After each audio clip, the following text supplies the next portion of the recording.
Good day, Kingdom Kings and Kingdom Queens. My name is Bernadine. Welcome to my channel. What does it mean when you protect your intentions? Let's unwrap this.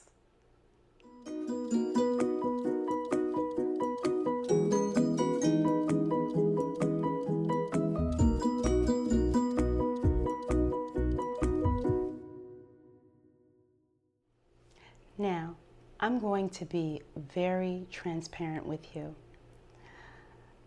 Or I could say a lot of, because I have to look at where I contributed to the atmosphere being chaotic, being an atmosphere of discord. And my part in that was that I was doing certain things that I should not have been doing, or at least to the extent that I was doing them. And it doesn't mean that I was doing anything really bad. For the most part, it's innocent in nature. And what I'm talking about is the type of television programs that I was watching. And for the most part, they were like court TV shows that I enjoy watching.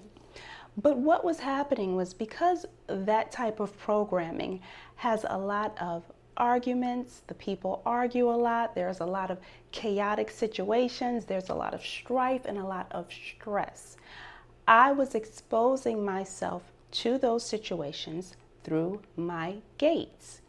Now, what are your gates? Your gates are your eyes, your nose, your mouth, your ears, and even your environment. It's those things that provide access to your heart and to your mind. Because if you think about it, it really boils down to this.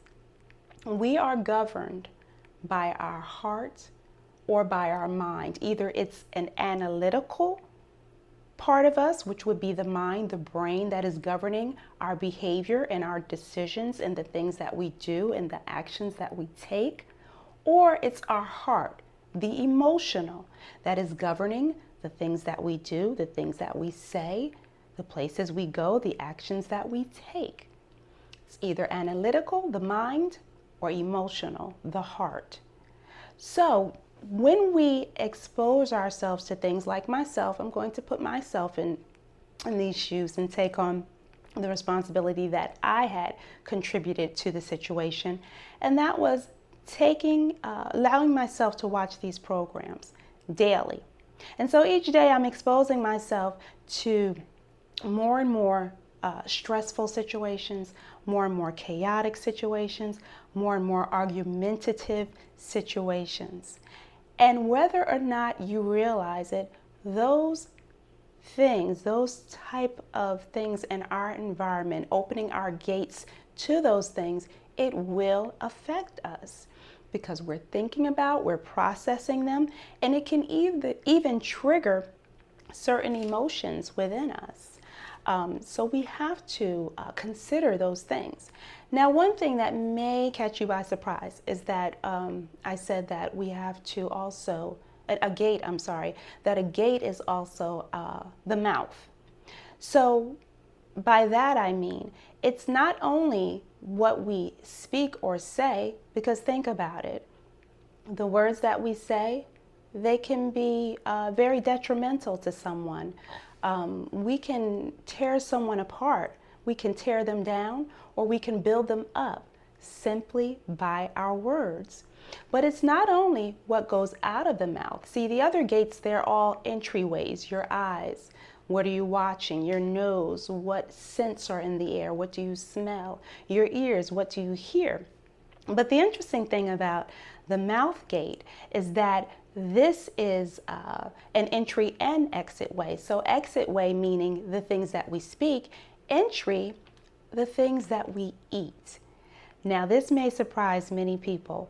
Why would it be important to guard our mouth gate in terms of the things that we eat? Well, quite simply, there are many things that we eat or drink that will trigger certain things in us. They have effects on the body. They even can have effects on our emotions. Certain foods can affect us emotionally. certain things we drink, of course, the number one thing that I can think of would be alcohol, will affect our behavior, it affects our mindset, it affects our emotional state of being. So when I speak of gates, yes, I'm speaking of the eyes, the nose, the ears, the mouth, not only what we say, but what we're taking into our mouths, and of course, our environments. So it's very important that now that you understand what the gates are, we must guard those gates. I failed in the fact that I wasn't guarding my gates. The problem was I failed to protect my gates. By watching these television programs that really seemed to be harmless, innocent entertainment, I was affecting myself at a deeper level. The thing was that the difference or the effect that they were taking on me, it wasn't visible. It wasn't seen by the eye. It was not anything physical on the outside that changed my appearance.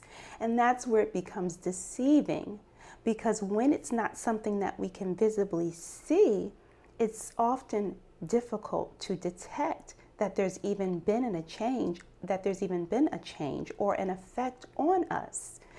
But it was affecting me at a deeper level. It was affecting me spiritually, which was contributing to the chaotic environment of my group. I was a contributing factor. Thank you for watching. Remember to check for parts 1 and 3 of Protecting Your Intentions.